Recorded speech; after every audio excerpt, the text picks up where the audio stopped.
Anthony Perry. The Forgotten Jedi is Anthony Perry.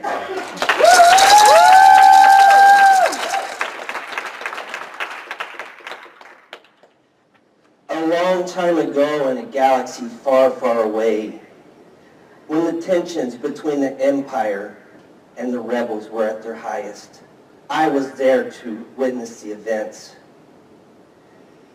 However, my story has long been forgotten.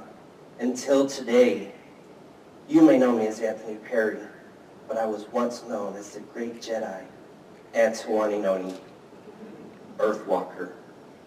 I am the Forgotten Jedi. You guys may not know some of the terminology from my world, so allow me to enlighten you. A Jedi is a great intergalactic warrior.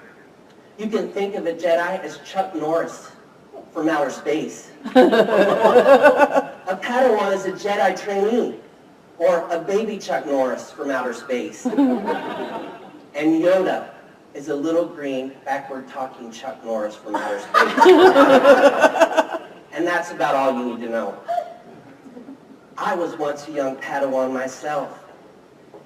You may have thought it was clever when Obi-Wan said to Luke Skywalker, "May the Force be with you." But the truth is, he said it so frequently, it was so many different variations that it became quite annoying. One night we were sitting around the campfire.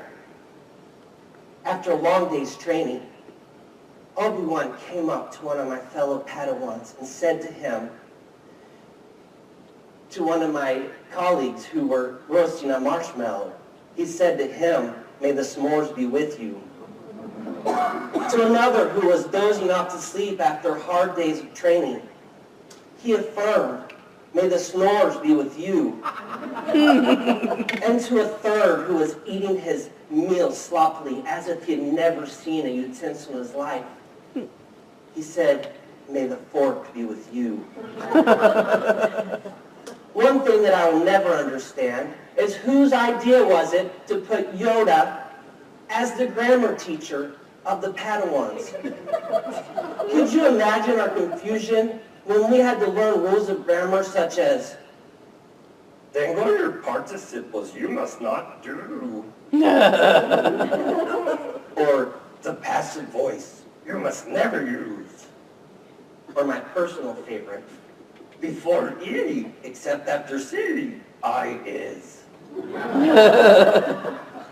One day, my master ran to me frantically. He was badly injured. He put his hand on my shoulder and said to me, "Antiwaninoni, the Sith is upon us.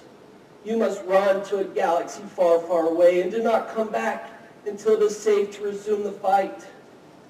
So I did just as he had commanded me.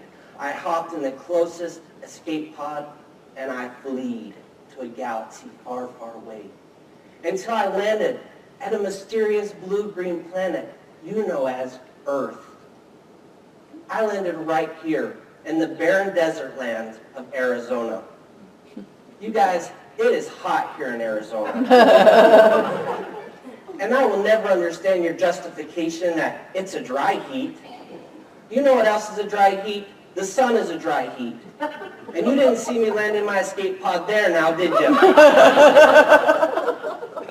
Arizona is the only place in all of my intergalactic travels where I have encountered a species such as yourselves who wants to put on a winter's jacket when it dips below 85 degrees. Or where the water comes out of both taps hot.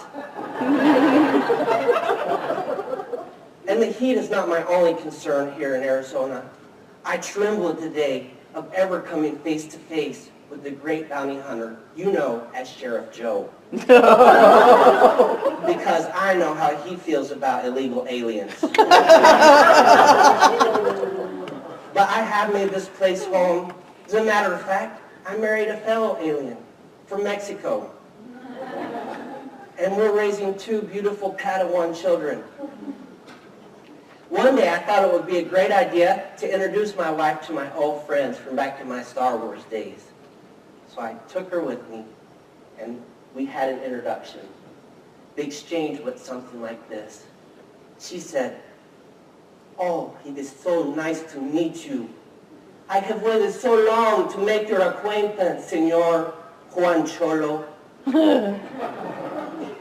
And who is this big hairy fellow that is traveling with you who look like a basketball player had the baby with the poodle? This must be the great Chupacabra.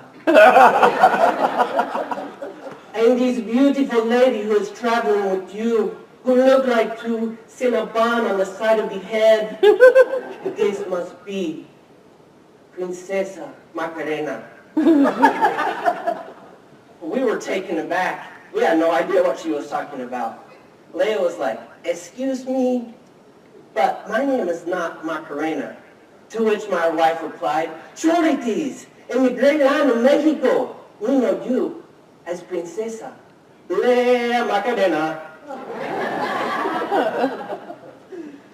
And now here we are today.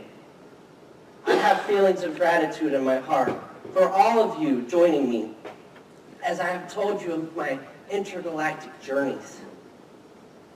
I would like to impart with you one last thing, one gift before we part today. I'd like to show you a few Jedi mind tricks that I have picked up along my journeys. To my fellow contestants, I say, you will forget all of your funny jokes.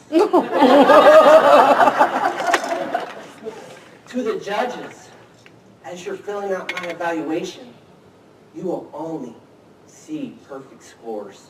And to the audience, I say, you will erupt in boisterous applause as I call forward Madam Chair.